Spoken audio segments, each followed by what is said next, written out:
Hi everyone, welcome and thank you for taking the time. We are still in Idaho today and in a place called Bonneville, Idaho. Now, from what I hear, Bonneville is a very pretty town and a very pretty landscape. But there's something else about Bonneville which may not be so attractive.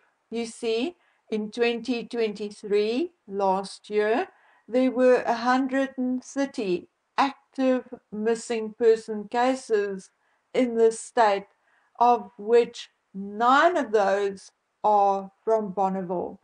Okay, to be fair, 4 of those relate to the same incident. But we'll talk about that one in a later episode because today we are going to talk about Amber Hoops.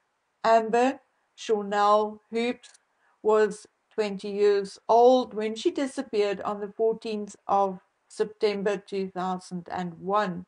Amber lived with her grandparents, Norris and Kathleen Bergener, who owned and operated Classic Auto Collision Center and who lived in a home right next to the business. On the night of September the 14th, Amber used the computer in the shop and told her grandparents good night just after 10 p.m. and went to her room. Kathleen woke up at about 1:30 in the morning and noticed that Amber's light and television was still on. However, there was no sign of Amber. Kathleen and Norris searched the house and the shop but found no sign of Amber. During the search of the shop, they discovered the company truck was missing. They called the bag phone in the truck but got no answer. They immediately notified the police.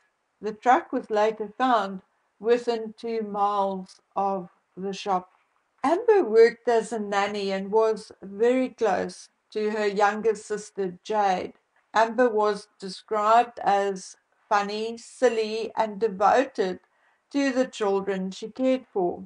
Amber was also an accomplished singer and sang with the Sunshine Singers from the age of 4.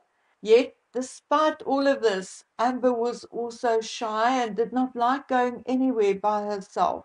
Initially, police believed that she simply ran away, but were very quickly convinced that it was not the case.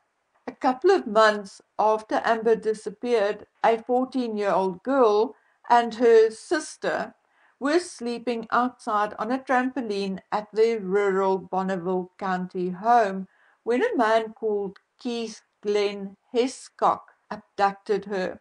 The girl managed to escape when he went to work the following day and led police to Hescock's house. Hescock allegedly knew the family. Bonneville County Detective Eric Southwick said there were similarities between Amber's case and that of the 14-year-old, which may indicate that Hiscock may have been responsible for Amber's disappearance, but with no body and little to no evidence to prove it. Amber's case is still considered an active investigation. Unfortunately, Hiscock himself cannot be questioned either.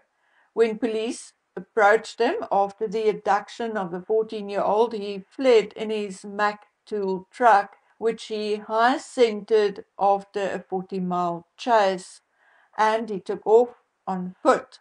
A canine was sent after him, and Hiscock shot and killed the animal. Hiscock was wounded twice before he turned his weapon on himself. An officer was also shot in the leg during the chase.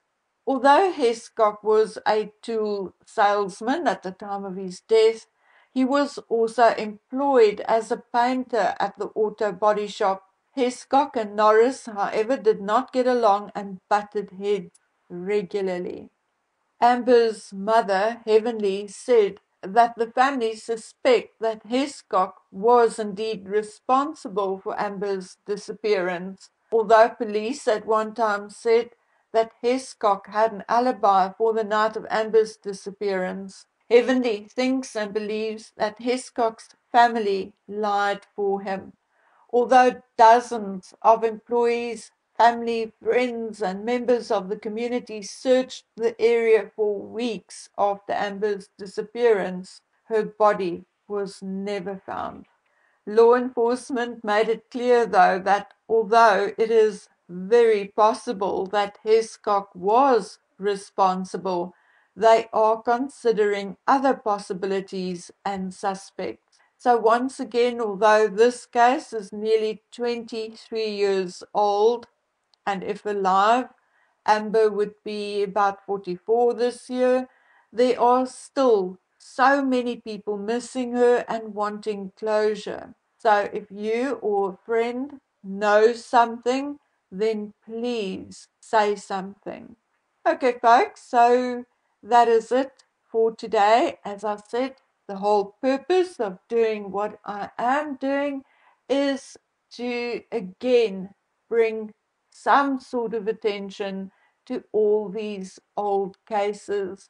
More often than not, there are still people alive missing that person or wanting to know what happened. So, again, if you know something, say something.